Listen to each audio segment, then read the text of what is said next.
Hi hello friends, welcome back to our channel Shiva gaming 443. Guys మనం BR ranked match అయితే ఆడుతున్నాం అనమాట. 1 vs 4 మనం వచ్చేసి ఒకరిని అయితే నాక్డౌన్ అయితే చేసినాం అనమాట. ఇప్పుడైతే వాళ్ళు వచ్చేసి అయితే మనం అయితే ఫుల్ కిల్ అయితే వేద్దాం అనమాట. వాడే ఫుల్ కిల్ అయిపోతాడు. మనం ముందుకైతే వెళ్దాం. ముంగట్నైతే ఎనిమీస్ అంత లోపలనైతే ఎనిమీ అయితే వచ్చేసిండు అనమాట. వానికి అయితే బుల్లెట్ కొట్టడానికి అయితే ట్రై చేసినా కానీ పడట్లేదు. వానికైతే రీకాల్ అయితే అవుతుంది అనమాట.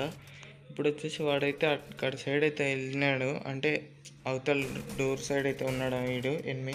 ఇప్పుడైతే వీనికైతే ఒక బుల్లెట్ అయితే పడ్డది అనమాట. వాడిని అయితే నాకు కూడా వేసేసినాం. మనమైతే వాడిని అయితే ఫుల్ కిల్ అయితే వేస్తున్నాము.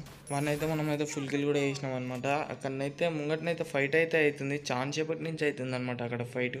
ఇప్పుడు వచ్చేసి మనమైతే అది ఏదో కొత్తగా వచ్చింది కదా స్కిల్ లాంటిది, అదైతే వేసినాము. అక్కడికి వెళ్ళి వాళ్ళని అయితే కొడదాం అనమాట. ముందుకు వచ్చినాం అనమాట. అక్కడనైతే ఎనిమిది మీరైతే ప్లీజ్ సబ్స్క్రైబ్ చేసుకోండి గైస్. అంతసేపు మనమైతే బాంబుల గన్ అయితే వేస్తున్నాం అనమాట. ఒకడైతే డౌన్ అయ్యాడు, ఇంకొన్ని డ్యామేజ్, ఇంకిద్దరికైతే డ్యామేజ్ పడ్డది. వాళ్ళు అయితే డౌన్ అయితే